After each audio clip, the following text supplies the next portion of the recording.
El tema que vamos a tocar hoy se relaciona con el diagnóstico de la fertilidad de los suelos agrícolas. ¿En qué consiste ese diagnóstico de la fertilidad de suelos? Consiste en evaluar sus propiedades morfológicas, físicas y químicas que permitan conocer su origen, caracterizarlos física y químicamente y diagnosticar problemas físico-químicos como compactación, salinidad, acidez, de manera tal de poder tomar decisiones acertadas respecto al uso y manejo más idóneo. ¿Por qué es necesario hacer el diagnóstico de los suelos agrícolas? Esto es necesario porque la gran mayoría de agricultores trabajan sus tierras sin conocerlas desde los puntos de vista edafológico y utilitario, y muchas veces cometen errores. Por otro lado, se usan insumos de alto valor económico sin el acondicionamiento del suelo y del manejo físico-químico apropiado. También se desconocen los principios básicos de la nutrición vegetal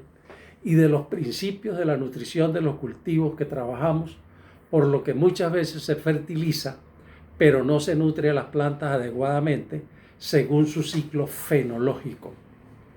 Y por otro lado, son escasos los profesionales expertos en suelos y en nutrición vegetal que trabajen directamente con los productores agrícolas. Entonces, todas estas razones nos llevan a diagnosticar la fertilidad de los suelos a fin de poderle suministrar una información valiosa al agricultor de tal manera de que él pueda mantenerse en el negocio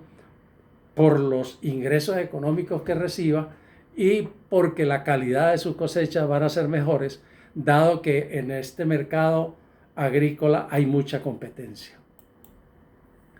Entonces, según estas razones que dimos, asumimos que cualquier proceso de producción agrícola debe empezar por hacer un buen diagnóstico de la fertilidad de los suelos.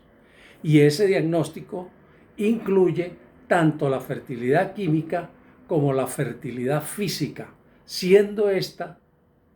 muchas veces olvidada. Siempre que se habla de fertilidad, la asocian solamente con la química y nunca va incluida la parte física. Pero nosotros, los técnicos que trabajamos en esta empresa, consideramos que ambas son sumamente importantes. ¿Cuáles son las fases del proceso del diagnóstico de la fertilidad de los suelos? En primera medida, se hace un reconocimiento del suelo o de los suelos hasta la profundidad de 1.5 metros. Esto con el objetivo de conocer las diferentes capas o estratos u horizontes que tiene el suelo, conocer el espesor de cada uno de ellos y conocer si hay alguna limitante que pueda estar obstruyendo el desarrollo del sistema radical de las plantas, o si existe una mesa freática que también influya negativamente o positivamente. A veces las mesas freáticas influyen positivamente sobre un determinado cultivo. Además del reconocimiento del suelo, o sea, la segunda etapa es la evaluación de las propiedades físicas, que consiste en la textura del suelo, con su separación de las fracciones de arena, limo y arcilla, la estructura del suelo, la densidad aparente, la retención de humedad a varias tensiones, la infiltración básica y de repente alguna otra propiedad que sea inherente al cultivo con el que estemos trabajando. Esta evaluación física se hace mediante pequeñas trincheras que tienen un tamaño aproximadamente de 60 centímetros de profundidad por 50 centímetros de ancho y 50 o 60 centímetros de largo. Allí en eso podemos apreciar bien las diferentes capas y horizontes y podemos entonces hacer un diagnóstico de lo que pueda estar ocurriendo, de algún problema de compactación, de algún problema de sellado, del encostramiento que puedan tener las capas superficiales del suelo. En fin, todas estas variables físicas que están asociadas con el enraizamiento de las plantas y con el movimiento del agua dentro del suelo. La siguiente etapa es la evaluación de las propiedades químicas que consisten en la determinación o de las determinaciones analíticas del pH, de la conductividad eléctrica, de la materia orgánica, del fósforo, del potasio, del calcio, del magnesio, del hierro, del manganeso, el cobre, el zinc, el boro y el molibdeno. Aquí están toda esta cantidad de nutrimentos que son sumamente importantes para la nutrición de la planta. Esto se hace mediante determinaciones analíticas a muestras de suelos que se toman en cada horizonte o estrato.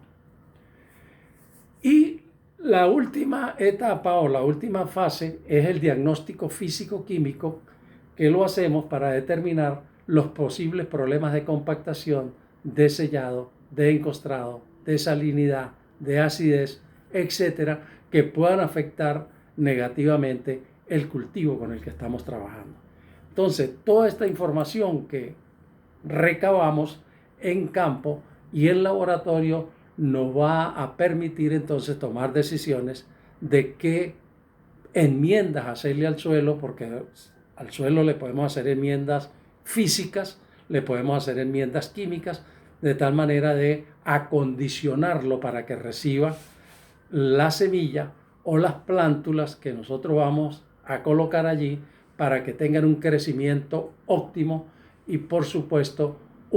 una producción óptima.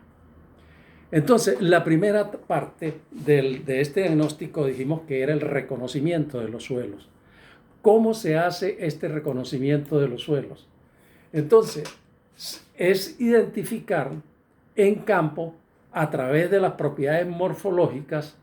tanto intrínsecas como extrínsecas al suelo, para determinar qué clase de suelo es y cuáles limitantes pueda presentar para el desarrollo de un cultivo. Esas propiedades son la profundidad. Generalmente las propiedades morfológicas están asociadas a lo que vemos, a lo que se puede apreciar a simple vista, a las propiedades de la forma. Entonces podemos ver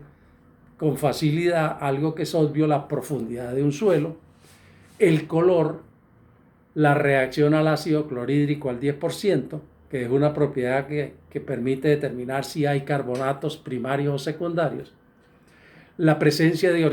horizontes genéticos y horizontes de diagnóstico que son utilizados por la taxonomía de suelos, la presencia de estratos de arena y o granzón, la presencia de una mesa freática que fluctúa y que puede actuar en forma positiva o negativa para los cultivos, y la presencia de nódulos o concreciones de hierro, de manganeso, de carbonatos y de sulfatos. Entonces, esta presencia de estas concreciones pues nos están indicando cosas que tienen que ver con la génesis del suelo, o sea, con la formación del suelo y con las condiciones en las cuales el suelo se desarrolló. Las propiedades extrínsecas, o sea, el entorno al suelo, que también es sumamente importante, tiene que ver con el clima. Empezamos con el clima o con la zona bioclimática para determinar si los cultivos con los cuales vamos a trabajar se adaptan a esas condiciones. Entonces esas zonas bioclimáticas son las que fueron definidas por Holdridge y que nosotros sabemos que son el bosque seco tropical, el bosque húmedo tropical, el bosque húmedo premontano, las zonas desérticas, las zonas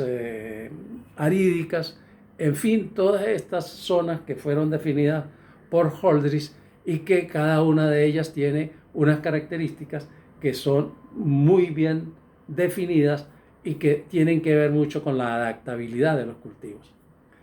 La otra variable que incluye las propiedades extrínsecas es el relieve, que puede ser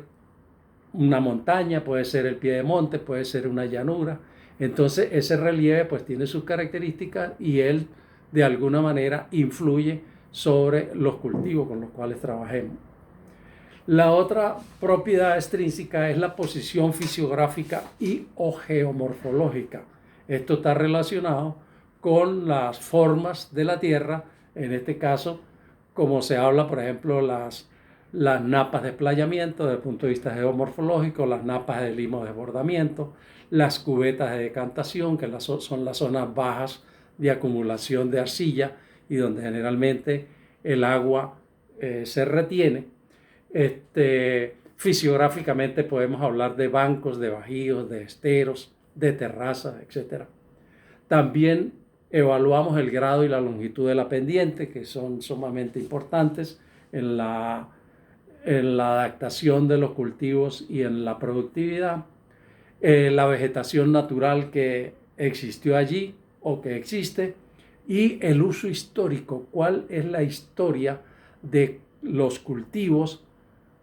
con los cuales se ha trabajado ese lote de tierra. Si son cultivos o son pastizales o son plantaciones forestales, lo que se haya trabajado allí, por cuántos años y de qué manera se hizo y qué fertilizaciones o enmiendas se le practicaron a esas tierras. La caracterización física de los suelos está asociada a las propiedades que tienen que ver con la entrada y movimiento del agua en el suelo y con el desarrollo y crecimiento de las raíces de las plantas. Esas propiedades son la textura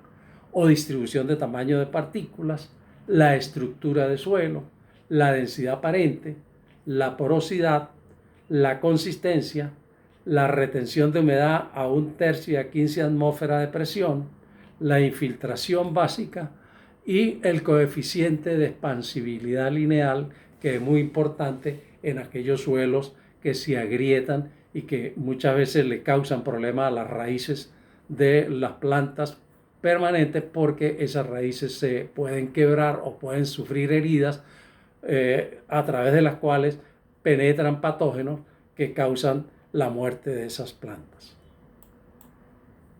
Las características químicas que se evalúan en este diagnóstico están asociadas estrictamente a la nutrición de las plantas. Esas propiedades o características son el pH, la conductividad eléctrica, la capacidad de intercambio catiónica, la capacidad de intercambio catiónico efectiva, la saturación de bases, la materia orgánica, la disponibilidad de fósforo y de potasio, las bases intercambiables, calcio, magnesio, potasio y sodio, la presencia de carbonatos primarios y o secundarios, la acidez intercambiable, que está constituida por el aluminio y por el hidrógeno, las relaciones entre las bases intercambiables, cómo está la relación entre el calcio y el magnesio, entre el calcio y el potasio, entre el magnesio y el potasio, y entre la suma de calcio y magnesio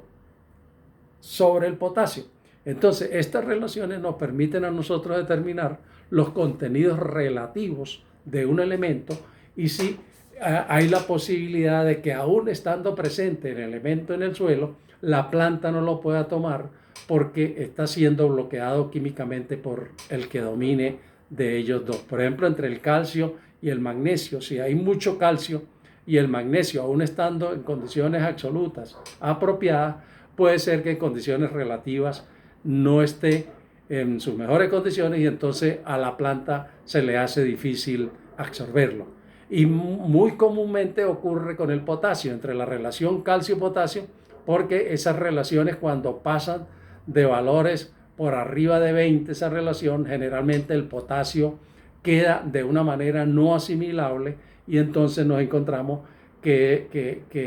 hay que aplicar más potasio del que verdaderamente la planta necesita para que de alguna manera la planta pueda aprovechar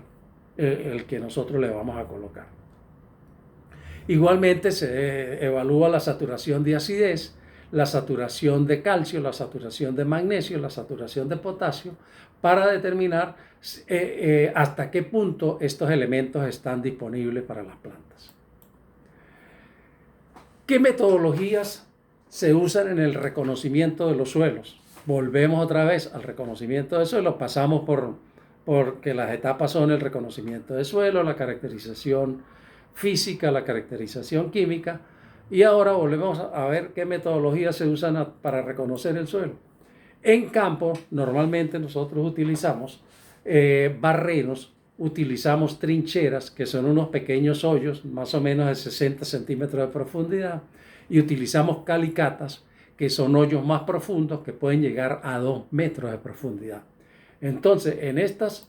de esta manera nosotros podemos entonces reconocer un suelo. Con barreno, generalmente es un barreno de tubo de media pulgada con un cilindro cerrado de 3 pulgadas, y ese barreno se va introduciendo en el suelo como si fuese una broca. Se van extrayendo las muestras de suelo cada 10 centímetros, se van colocando sobre una lona, y en esa lona, una vez que se hayan sacado todas las muestras hasta la profundidad de 1,5 metros, se hace una evaluación asociada a las propiedades morfológicas, como es el color. Se evalúa la textura al tacto, se evalúa la reacción de cada muestra de estas que se sacó con el barreno al ácido clorhídrico, para determinar si hay presencia de carbonatos primarios o secundarios en caso de que sean piedritas, que sea concrecionario. Se evalúa la presencia de otras estructuras que se forman en el suelo por acumulación, como es el hierro, el manganeso, los sulfatos. Se evalúa el espesor de cada horizonte, particularmente de los horizontes superficiales, porque son muy importantes porque allí es donde se acumula la mayor cantidad de carbono orgánico, que es una fuente muy importante de nitrógeno, de fósforo, de potasio y de microelementos, y sobre todo porque allí hacen vida una cantidad de organismos que garantizan una biología del suelo que es sumamente importante para la nutrición y para la predigestión de los fertilizantes que nosotros colocamos en el suelo, para que luego la planta los absorba por la raíz. El reconocimiento del suelo con calicatas lo hacemos abriendo calicatas hasta la profundidad de 2 metros, y allí evaluamos las diferentes capas que existen. Y además podemos hacer de una vez allí la caracterización física, la caracterización química a través de las muestras que tomamos y las llevamos a un laboratorio certificado, y entonces hacemos el trabajo completo: la caracterización física, la caracterización morfológica, la caracterización química, y hacemos el diagnóstico. Las calicatas son sumamente útiles. Lo único es que es mucho más costoso construir una calicata, porque generalmente tiene unas dimensiones muy grandes, porque la profundidad es de 2 metros, el ancho generalmente es de 1,5 metros, y el largo también es de 2 metros, de tal manera de uno poderse meter allí, trabajar cómodamente dentro de la calicata, y que generalmente no se mete un solo agrólogo, sino que generalmente entran 2 agrólogos, 2 personas especializadas en la materia, a hacer las evaluaciones correspondientes. Pero las calicatas en general son una herramienta sumamente útil para reconocer los suelos, para caracterizarlos y para definir su génesis. Todo lo que en el suelo nosotros podamos apreciar tiene que ver mucho con las condiciones ambientales en las que estuvo ese suelo. Si un suelo, por ejemplo, estuvo sometido a condiciones de mal drenaje,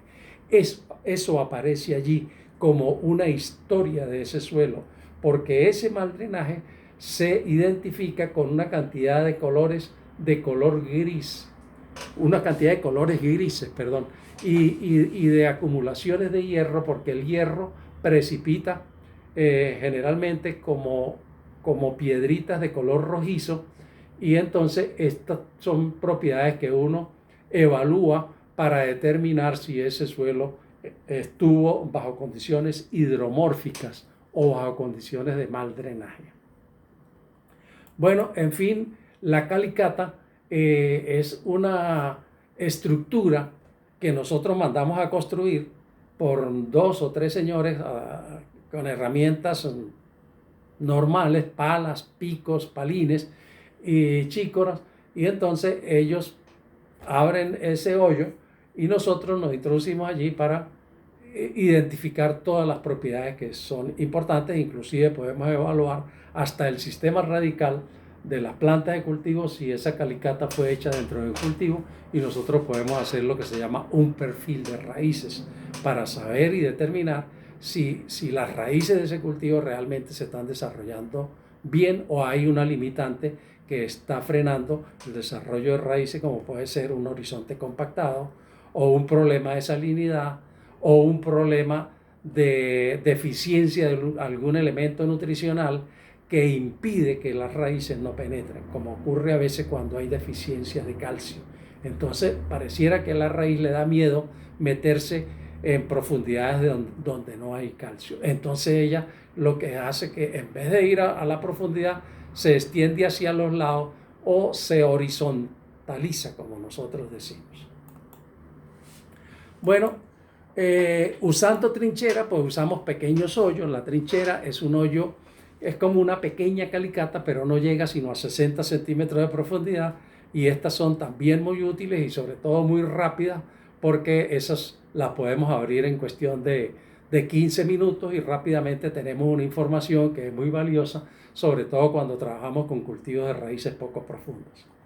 De todas maneras, las tres metodologías son válidas y todo va a depender de la urgencia con que necesitemos la información, de la capacidad de inversión que tenga el propietario del predio o de la institución que requiera de esta información. Entonces eso se planifica y se hace un presupuesto para determinar si trabajamos con barreno únicamente, o trabajamos con trincheras, o trabajamos con calicatas. ¿En qué consiste la caracterización química? La caracterización química pues consiste en la determinación de todas las variables asociadas a la nutrición de las plantas. Allí, como lo dije también hace rato, se determina el pH, la conductividad eléctrica para determinar la salinidad, contenido de materia orgánica, fósforo, calcio, potasio, magnesio, microelementos como el hierro, el zinc, el boro, el molibdeno. Y todas estas variables pues se procesan, se evalúan, se establecen relaciones entre ellas para saber si favorecen o no al cultivo con el que vamos a trabajar.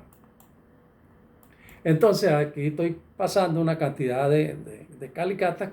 en unas transparencias, y entonces ellas se pues son ejemplos de situaciones en las cuales se ha trabajado y se ha hecho este tipo de evaluación.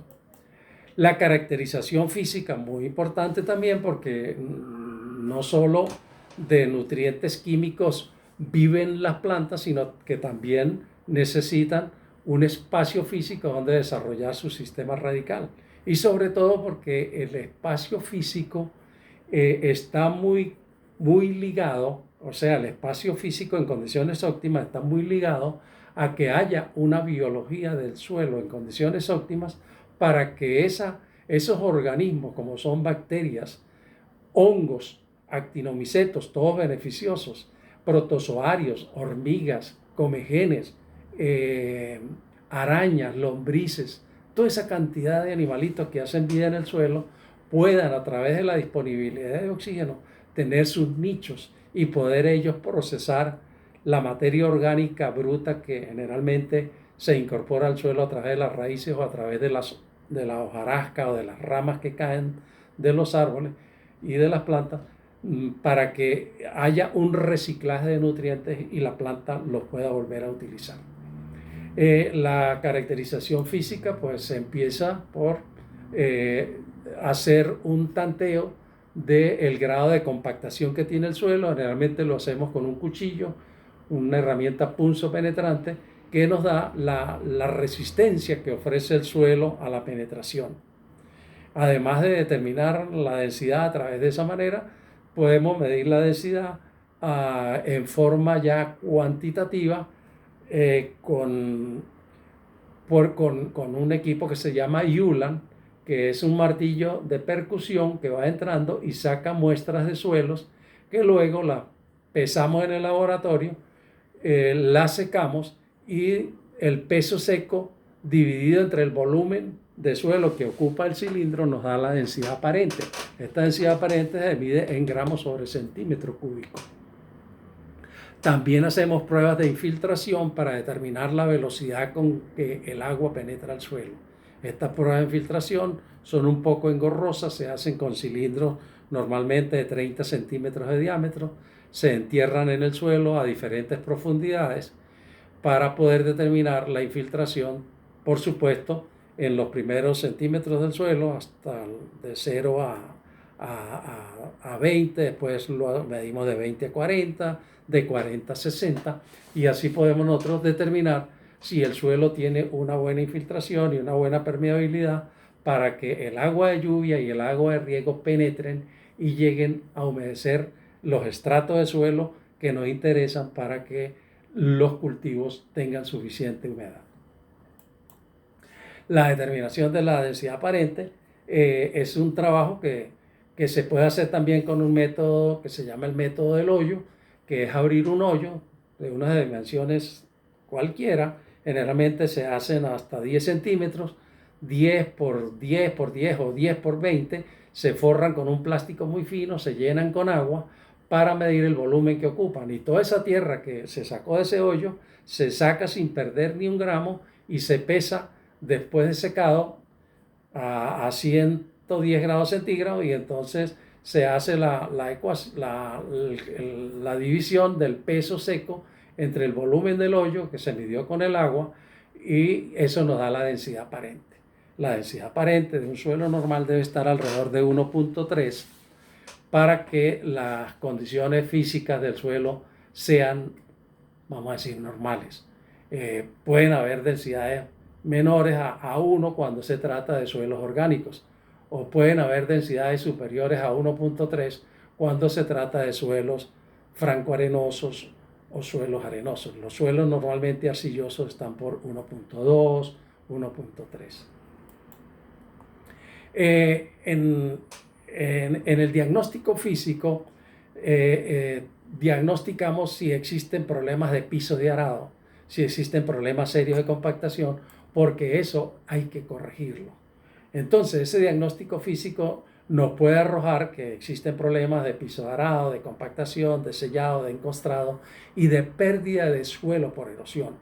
Muchas veces no nos damos cuenta que hay una gran pérdida de suelo por erosión porque la erosión es laminar, se va perdiendo el material del suelo, y con los años es que nos damos cuenta, muchas veces porque se ve la marca de las raíces de los árboles que se van desnudando, y es cuando muchas veces el agricultor logra detectar, porque a veces estas pérdidas de suelo son imperceptibles. Entonces, nosotros cuando hacemos los diagnósticos físicos, una de las primeras cosas que evaluamos es la pérdida de suelo que puede estar ocurriendo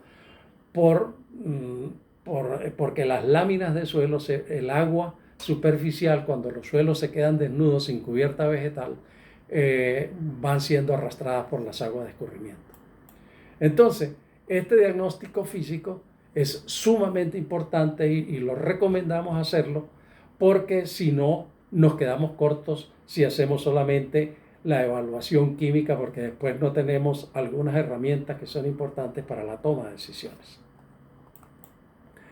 La metodología del diagnóstico de problemas físicos generalmente se hace la trinchera de las dimensiones que le dije, de 60 por 50 por 50. Se observan las propiedades físicas en cada uno de los estratos que presenta.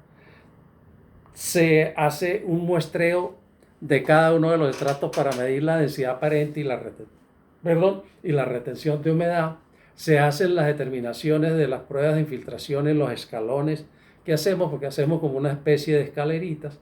y se determinan, si hay cultivos, los perfiles de raíces. Esto todo va a conformar un cuadro de información muy valiosa que va a garantizar una toma de decisiones muy positiva para el éxito del cultivo que manejemos.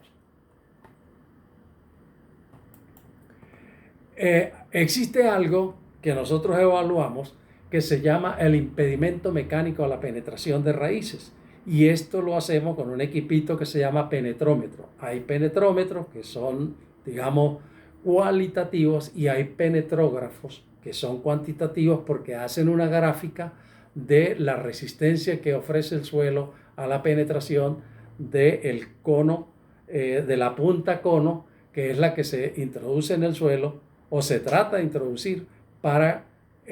hacer esta evaluación. Este impedimento a la penetración de raíces es, digamos, un reflejo del grado de compactación que tiene el suelo. Y este grado de compactación, generalmente, o esta compactación, es provocada por el excesivo laboreo con equipos de discos. Generalmente las rastras, los birrón, los arados ocasionan problemas de compactación. Y también cuando un terreno es ocupado por animales, sobre todo por vacunos, el peso del vacuno que se transmite a través de la pezuña ejerce una gran presión sobre el suelo y esto va compactando. Entonces estas cosas hay que corregirlas porque si no se corrigen, entonces vamos a tener problemas en el desarrollo de las raíces de los cultivos. Bueno, señores, este es lo referente al diagnóstico de la fertilidad de los suelos que nosotros consideramos debemos hacer con mucha precisión para garantizar que podamos tener éxito en cualquier proceso agrícola que intentemos llegar a cabo. Muy buenas tardes.